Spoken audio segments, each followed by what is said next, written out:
there is a challenge that is coming from digital currencies such as blockchain technologies. So I think it's important to share that anything can be tokenized. All the money.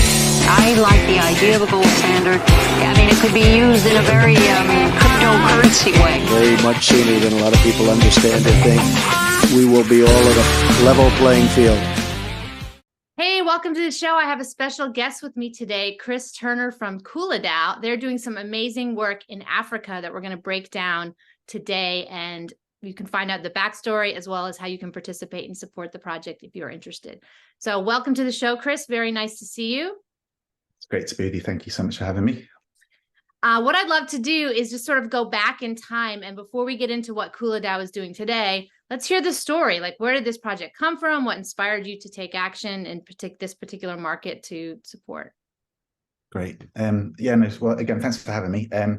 It's really great to talk. I love talking about the project and where we've got to and why we exist. It's very personal for each one of the founders, really. We've all got our own journey. So I'll talk about mine, and maybe another time you can have those guys on and they can share this too. But for me personally, my career has been in international development, and I've spent 25 years hovering around different Asian, African, and even Middle Eastern countries, working on multilateral, bilateral, various different development and aid projects. And I think the crux of that was actually around 2011, and I was part of an assessment team on a multi-billion-dollar project out in East Asia. And we did the assessment, and at the end of the process of the $2.5 billion that we were assessing, about 300,000 had gone down to the grassroots, to the actual people on the ground, for its intended use. And I think at that point, I was kind of more and more demoralized and becoming more cynical with the overall process of where tax dollars get spent.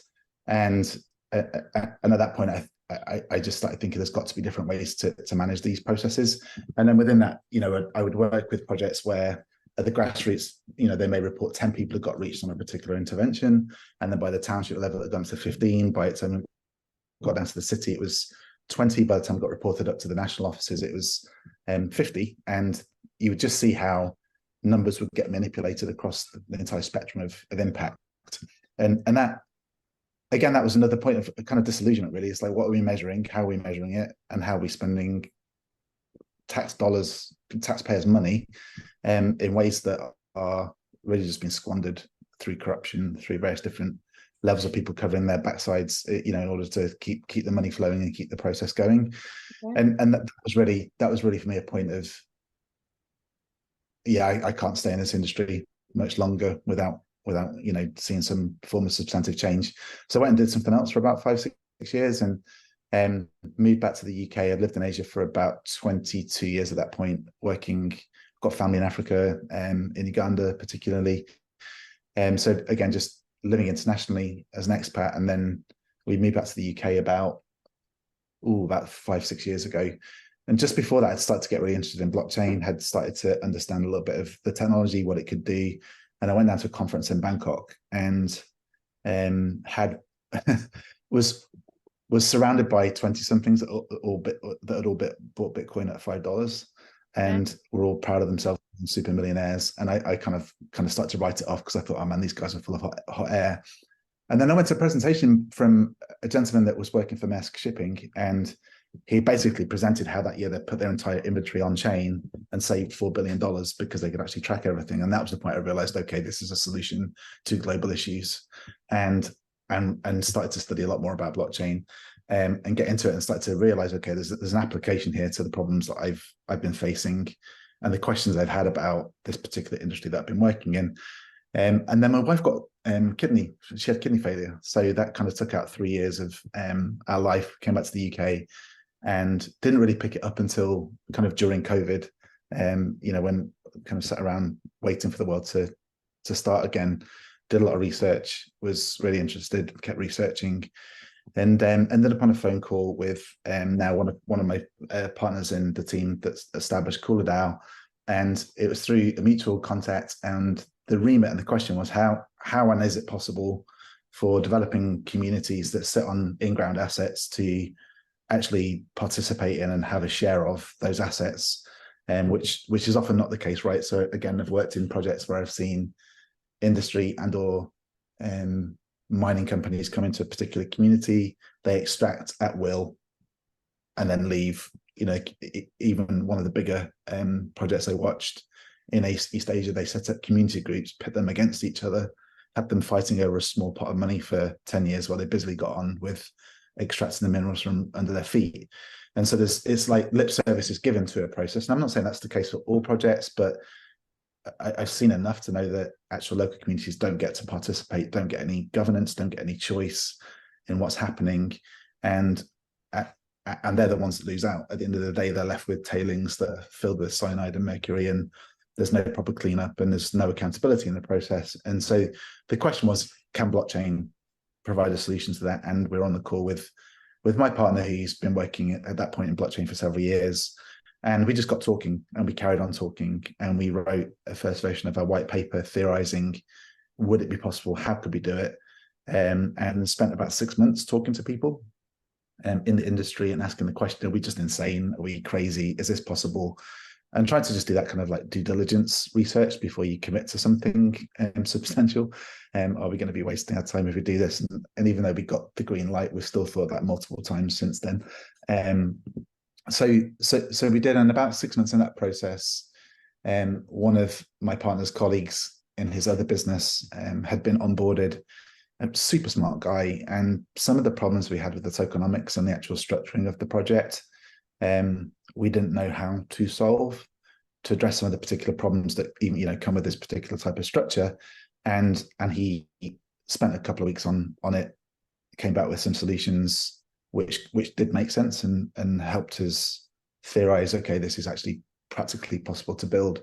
And once we kind of, that was kind of the missing piece of the jigsaw really, and then the three of us decided we were going to really go for it and build the thing. And then that's kind of how we got going. So this would be about 18 to 24 months ago now, which feels like an eternity, but it's been really quite quick. And then pretty much last year, we spent the entire time just building out theoretical constructs, making sure that the overall protocol would work, and then looking for the investment to build the thing. So we self-funded for the first 8-9 months through my partner's business, and earlier this year got some good investment, and we've been building for about 9 to 12 months now, and things are really taking off in a good way. So it's been an exciting process. And again, just really hopeful that some of those earlier problems that we identified, that what we're building will actually move to solving them. That's the hope. But we feel like we're in a good traction as well. So from a very high level, what is the problem that KulaDAO is trying to solve? So addressing the problems that we've talked about a little bit, but honestly, it's more about, it's not about changing or revolutionizing existing financial systems. It's really about creating a structure that allows a greater equity across the different stakeholders.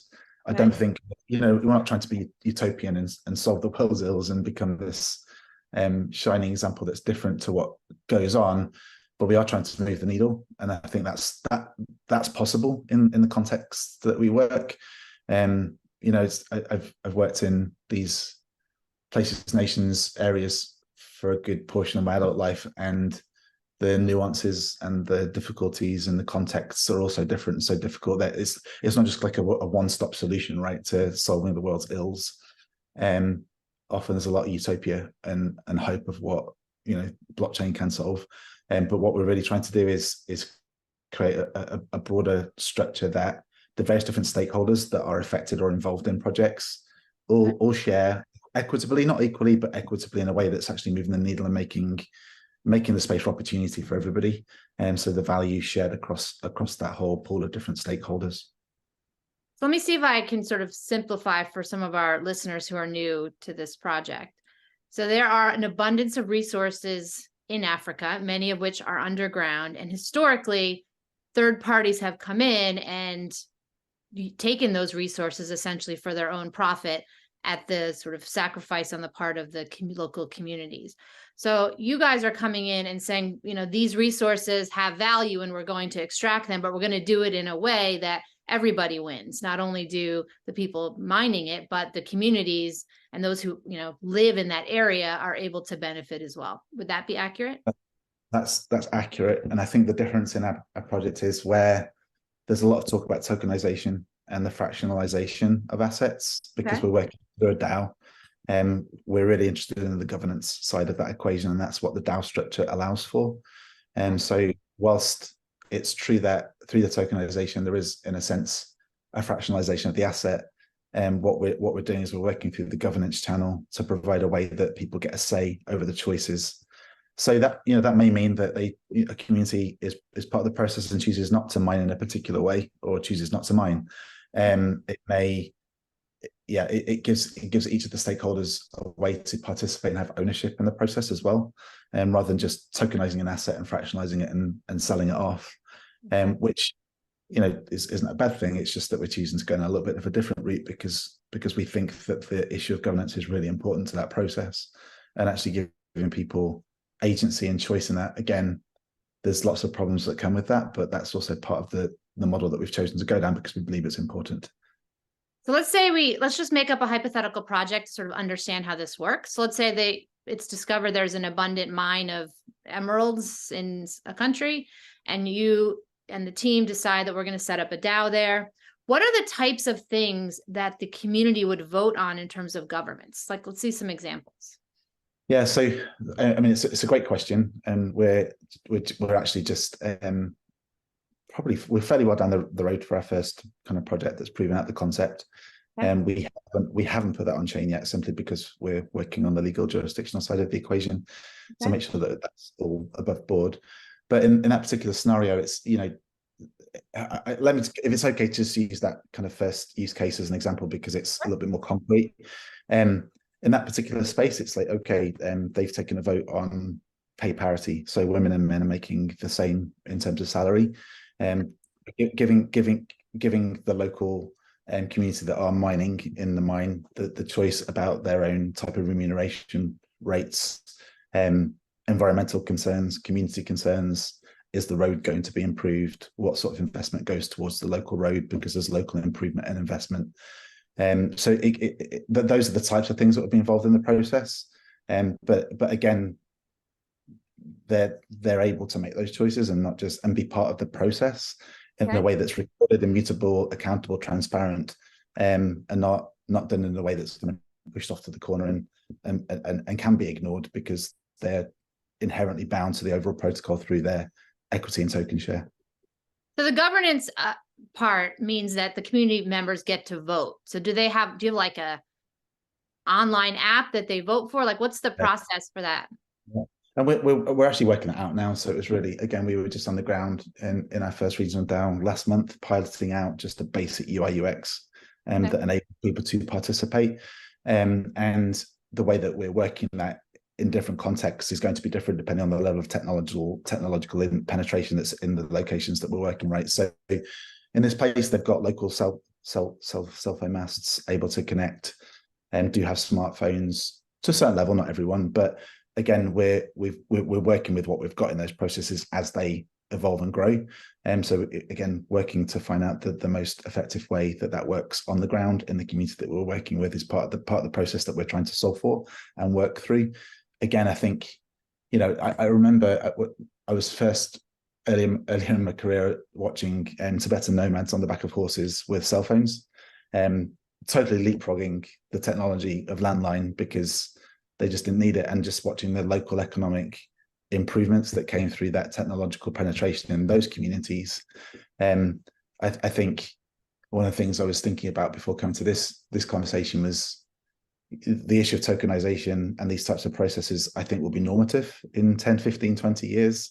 And what's really great about this process is that we're very early in the journey and able to start introducing these concepts at a very, very early stage for the projects that we're engaged with. And I think one of the really great moments with the particular partner we're working with on our first regional DAO is great because they're actually conceptually they're probably one of the first projects in the world that's operating a tokenized project as a DAO, definitely in the country, probably in the region, but they get to be first movers in that, and that's really exciting to them because of the influence that they know that will mean for them 5-10 years down the road. And one thing that we've even noticed here in the United States is that we're still very early in this blockchain revolution. Do you find that is difficult for your project because people just aren't familiar with this idea? Yeah, it's a great question. One of the best things that we've done in the last 6 months is we were part of another project that we're trying to onboard multiple DAOs to a platform that was essentially designed to help DAOs make governance choices, and it was quite buggy and a bit frustrating. But the best part of that process was meeting other DAOs and DAO leaders, and one of the most helpful conversations happened as a follow-up call to a group, onboarding session, and it was based, and you might even know it, so it was based in South Africa, in a fantastic DAO, and I really, really enjoyed the wisdom and perspective of that founder, where they were solving for problems across communities in South Africa that the local government weren't able to do so, and seeing incredible success to the point where it's getting the attention of local leadership. And I asked him, so where have you managed with the actual DAO applicationist and actually working with local community, educate them on how the DAO operates and is functional? And he basically said, we just don't talk about the DAO. we don't even mention the concept, we don't even mention the technology, we don't even mention the way that all the technology behind it is working to the majority of the participants within the community. And I was like, well, that's really interesting. And what are the implications of that? Is that, well, first of all, the first implication is it works, because people enter the UI UX process and they don't necessarily need to understand what's going on behind the hood of the engine. And yet we get full participation, and it's transparent and open to the people that are interested and want to be involved. But we're seeing the impact happen, and then slowly working at the educational process with the community so that there's more and more awareness. So they've built a bunch of training and educational processes that people that were interested could learn, but they didn't put that before the actual engine of what they built, because they found that when they did try and talk about the engine all the time, there was no participation, no engagement, no interest, because it was too ethereal, too beyond the understanding of where people were at. So I actually really like that approach, in a sense, because they were able to demonstrate the power of their protocol and their usage, and then where there was interest in understanding, they could educate and build on that, but it wasn't hindering or impeding the development of their projects or the impact of what they were achieving, because they weren't getting people tied up in the knots of not understanding what the technology could do. So I think what you're asking is a really great question, and we're really early in this whole process, right? It's like sometimes I feel like we're talking to people how to plug in a modem in 1995. Sometimes, in terms of actually understanding what's going on. But I think for the people that are really there at this point and really grasping and understanding what the sector can do and what opportunities there are and what hope there is for change and transformation through it, I think it's really interesting to see where people grasp that and do move forward with things. So it's a struggle. I'm not going to say it's not, but I think we're laying the rails in this particular project for a mass engagement of what we're trying to do. And I think I'm really excited to be here at this point with the development that we've got, because I think as particularly as younger generations on board and it becomes more normative, I think I'm quite excited to see where that goes. And somebody has to go first. Yeah. Sorry, say again? Someone has to go first. Someone's got to go first. And I don't, and I also don't think we're first. I think there are other players and there are other projects out there, but we're definitely early in the story and the journey. So I'm kind of curious about this sort of embracing of this from another angle. We discussed earlier in this interview that historically, a lot of Western businesses have come into this region and exploited them. Is there a distrust that you're having to work around to prove that you're not another one of the same sort of people trying to do the same thing? No, I think that's a great question. I agree with what you said, and maybe disagreeing with what I said, and was kind of agreeing with each other. But the process of the partners that we've chosen and are working with at this point are not just kind of picked out of a hat and hoped for good results. We've been really deliberate. Right. So with our first regional project, the key gentleman that we've engaged with comes with a 40-year relationship with someone in our network and our wider network, and that's the same for both the second, third, and fourth projects that we have in the pipeline. So the relationships, I think, have become more key to how we've Mhm. been building. And because in that context, then we're not, it's one of the easiest, kind of boxes to fall in. It's like, oh, you just like another colonial enterprise that's coming in to take away what we're doing, and we're really being deliberate in how we approach the process. And I think that's again where the DAO really adds value, because it kind of levels the playing field in many ways, because smart contracts don't look at difference, they just operate pretty, with ones and zeros, and that really does help, but it doesn't mean that we're not having to be really sensitive to those considerations and questions. But I think I'm so thankful that the first partner we're working with is really, really a strong relationship, and really has thought through quite a lot. They've thought through a lot of the issues before we've even arrived on the scene, and then wanting to engage with that because they want to add the technology to the process, because they're innovative entrepreneurs, and also kind of working with us to kind of work through that pilot process to see how it can work for them and how it can add value. Yet they've done a lot of the groundwork themselves, so we're kind of partnering with them later in the stage of the journey, and then applying that model with them on a couple of other projects more early, and then in other contexts and countries we've built a lot of trust, which is the kind of, we talk about these things, but it's the key commodity at a relational level before you start thinking about the technology. And I think that's been tremendous add value for us at this point. I'm curious of your opinion of something that's related but a little separate. So at Valhill, we have a thesis that nations of the world are going to be moving back to asset-backed currencies as this sort of fiat money system, house of cards, starts to crumble. And obviously, there's a tremendous amount of these resources in Africa. Have you engaged at all with sort of the leadership at some of these countries to even sort of discern whether using these assets to back the sovereign money is something they're even considering? We have not, partly because we're treading really carefully. But you will probably understand why that is.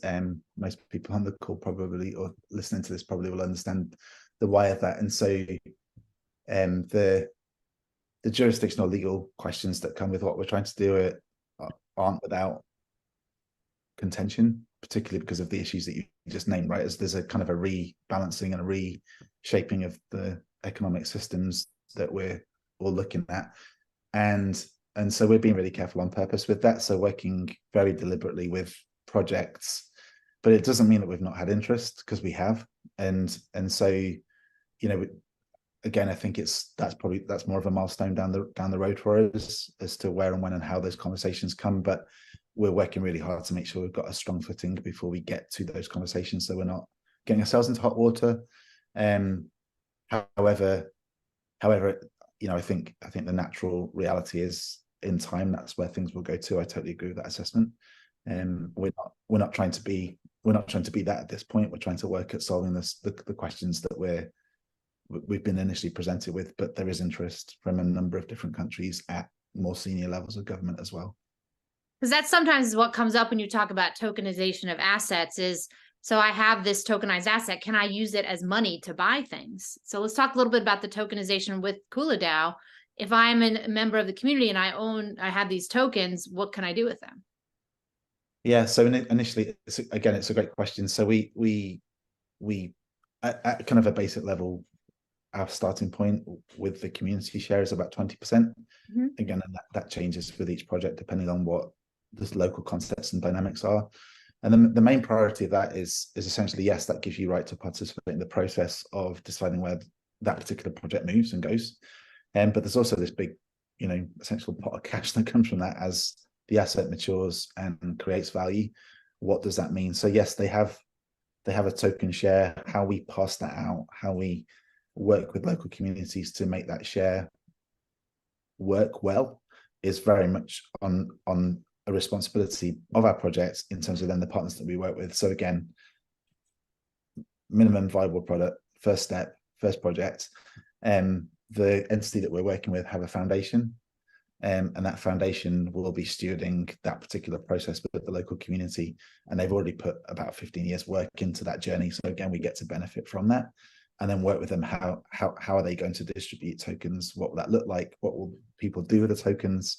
How will they work through the token supply, and they're currently in design. So and it becomes kind of like a playing field at that point. It's quite fun, from my perspective, because yeah, the interesting thing here is that local people are starting to choose to do what they want to do with that supply in ways that are meaningful and helpful to them. So one of the things that the local communities ask for is an education process. Okay. So essentially, where there's educational need, people can essentially then go through their training and be rewarded through their token supply. So they're actually being incentivized through what the community has, but they're building incentivization programs to build the skill sets and the human capital for the local community that's required and necessary, that's not currently there or where people are interested. And that's even moved up to potentially working with a coding program in the capital of the country to help people move into coding and actually working on blockchain technologies. They've pretty much mapped out a whole process from start to end. Another thing that they're working on is a dividend program. So where the token supply is there, where catalyzed small microeconomies are built, again, it almost goes to a tertiary level in our model, but they're working on that themselves, where they're actually then taking the supply, that small economic development is being catalyzed through their token supply, and where and how that then replenishes a larger pool for the wider community. I think one of the things that we're really, really concerned and conscious about is that you suddenly give a community that's not got necessarily access to an asset, it's not without its dangers. And again, I can give an example from my experience where I watched in Eastern Asia, the west part of kind of Central Asia, a nomadic community essentially be given a lot of land, a lot of money to essentially stop their herding practices and move into towns, and were given the financial support to do that. Not a lot, but it was enough to lead to rampant alcoholism and drug taking that depressed and ruined the entire culture, right? So there's got to be processes that are well thought through for these things, and we can't just essentially just give people tokens. It would cause, that they can sell them on, and it would cause all sorts of problems. So within our regional projects, we manage a buyback process, so we actually are able to control some of the ebb and flow of that capital, but then it's done in relationship with the entities that we're working with on the ground, and in that particular project, and it will be the case in all of our projects. And we've got a team of people that are working with local authorities, local chieftains, local elders, and making sure that we're managing that process well with them and their steerage and guidance.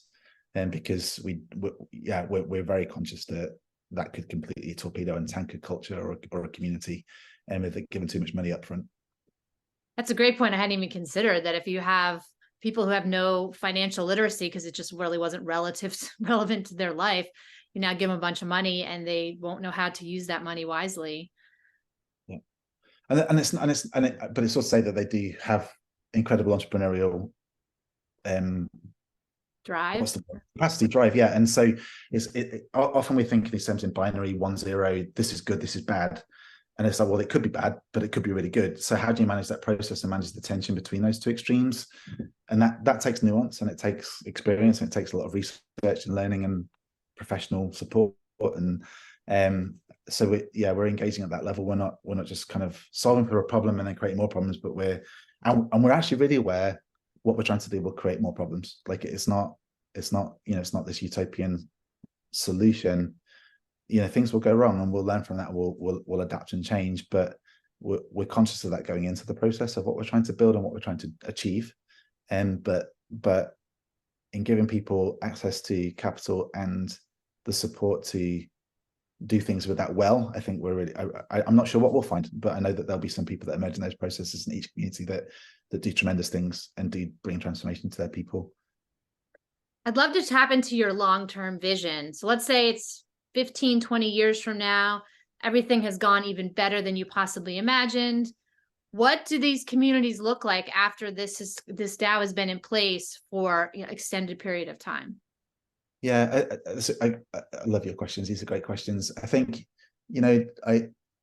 we were just, again, I'm going to keep going back to what we've just seen, and really beautiful community, kind of forgotten and left on the edge of the country. And it was really great. So probably 6 weeks previous to being there, they just had the worst rainy season that they could remember. Really big cyclone, washed out roads, bridges, and we were watching then women pull water out of the dry riverbeds with cups. And and the next day, we, as part of our intervention and support, we supported our partner to do some CSR work by identifying a water source and having them drill it.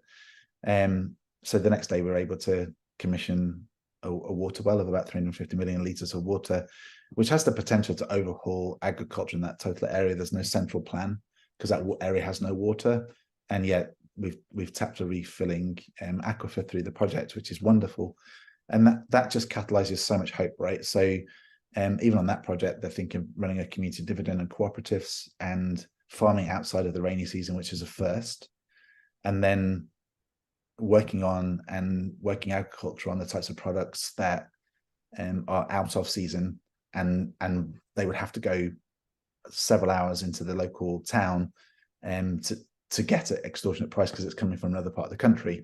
So all of a sudden there's a rapid upgrade to the types of nutritional value and access to good stock that they have because it's been grown locally.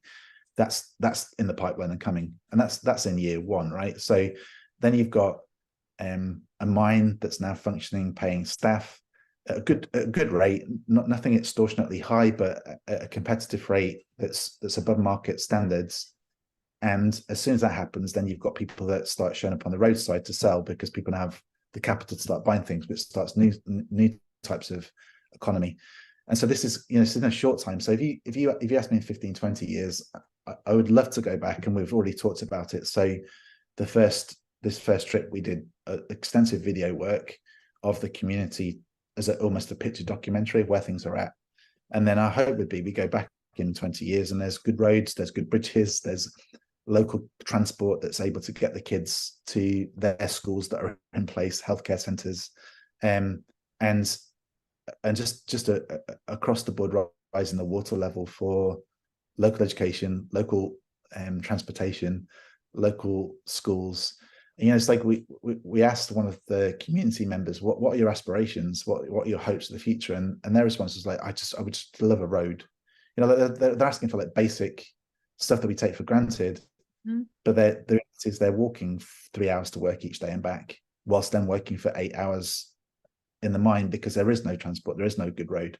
And so I think the potential and the hope of the future is expensive, and across the board in these different places, that's what we really hope for, where the local economic catalyzation of small economy really brings the transformation that I think these larger scale projects don't bring, because they often come in, stick a band-aid on the larger issues, and the money spent, the photographs are taken and the donors are gone, but the actual intentional outcomes are never tracked, never considered, and often go awry or don't get used in the right way because people skim and or other unknown factors kick in. And again, I think the hope would be that where we're working very intentionally with local communities along the way, we'll see some of that transformation unfold. So it sounds like an example of the well, that you come in as this catalyst that puts one vital piece of infrastructure in place, and then the ripple effects, the second and third order benefits, like they just keep going out and out. Now you have healthier people who can pay attention in school. You now have a stronger workforce who's actually physically able to do more because they're not drinking this like tainted, almost poisonous water. You can grow food now in a longer calendar because you're not stuck to when Mother Nature decides you can have some rain. Now you have more food, again, healthier population. Now you can sell the food. You have a new economy. It just seems like there's an endless list of benefits that could come from something that we in the West absolutely take for granted, which is clean water. So are wells a big part of the Coolidale mission, or is that sort of one of many things, including mining? I think it's one of many things, and I think where we've been talking a lot about commodities in Africa, that doesn't mean that Coolidale is stuck in commodities in Africa. We've got clients that We're exploring smart city penetration in North America. We've got other regional projects around the world actually that are in the pipeline that aren't just about working in communities in Africa. So looking at rental models, real estate models, and wherever there's a value proposition and where communities or stakeholders around that particular asset will where they're all got interests in where that goes and can be aligned through the DAO technology in terms of their participation and governance of that process, we're interested to work. And we're not stuck in that one particular area or even continent. We're working across the board and developing in other places too. But yeah, it's a little bit more broad than that. So, you know, in that story that I've just told you, yeah, we worked on a well project because it was the primary need. And we also were able to identify some other and larger aquifers that we will probably turn into other projects, one of them being a DAO.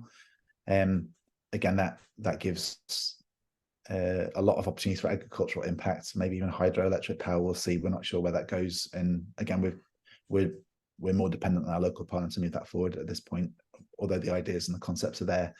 But for each of the projects, yes, in the context that we work, there are, I think, unintended benefits that we don't see and hope for. I mean, but that's the point, right? I think one of the most compelling stories I've ever heard in terms of a test of what can happen in the community is a story in India where the project research team, they put a computer screen and an access to a keyboard and a mouse in a wall in a community it was in Mumbai, and they went back a couple of weeks later. The kids had figured out how to play games, connect to the internet, and after 2 months had figured out how to monetize and make money from the computer screen.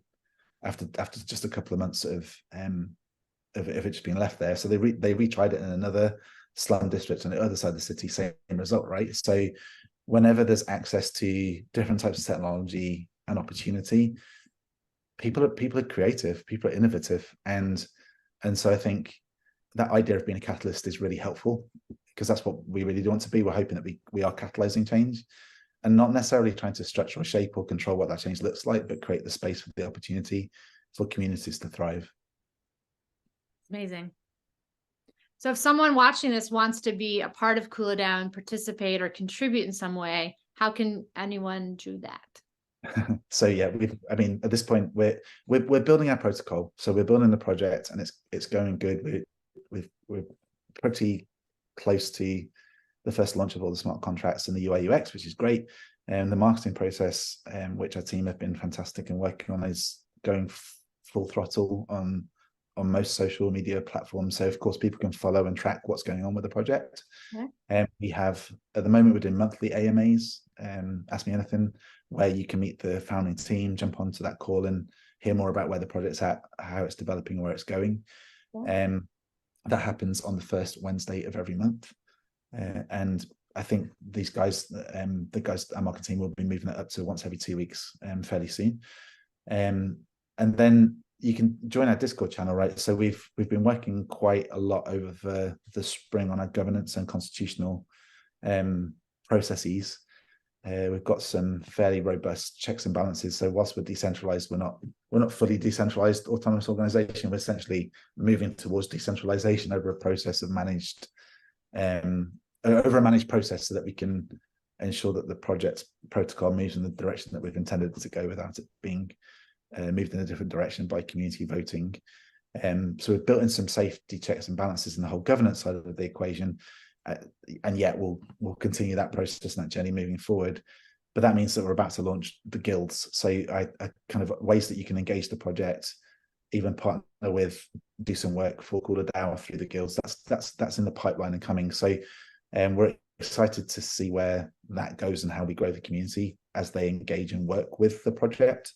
If you have an idea for a project, if you're listening to this from a country and think, we could be a DAO, we could be a regional project that needs investment, that we would love to see community impact as a result of what we're doing, get in touch with us. We'd love to have that conversation and work with you, and potentially partner together. So there's lots of different ways that people can be engaged.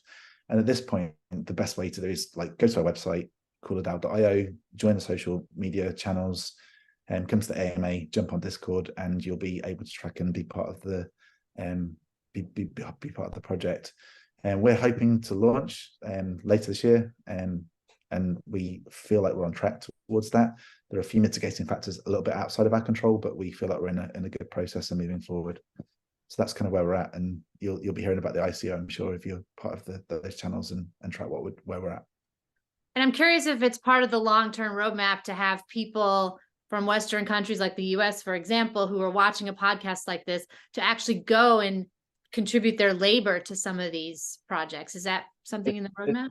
You know what, that's definitely possible. There's no, we haven't even thought about that yet, but it's definitely possible. And where people want to get engaged and be involved in things like that, that we can certainly have that conversation. We're not close to it, we just haven't even thought about it or got there yet, but it would seem like that's a natural consequence of what we're doing. I mean, some people might want to contribute money, but they also might want to contribute their own sort of time and energy as well. So amazing. So wow, I just fell in love with this project from the first time I heard about it and was so eager to meet with you guys. And it's just amazing to see that you're combining, sort of the beauty of capitalism, but doing it from a benevolent, compassionate angle, and not being another a company going in and exploiting resources. That, this could really be a paradigm shift, and hopefully other resource sort of extractors, for lack of a better word, will follow this model and, get the benefit of leveraging these assets, but not doing it to harm the communities that the assets sort of come from. Great. Yeah. It was wonderful to meet you. Any parting words of sort of wisdom for all of us sort of looking to kind of make the world a better place? That's very kind of you to ask, but no, I would not consider myself that wise or smart, but I do want to say thank you for taking the time to listen.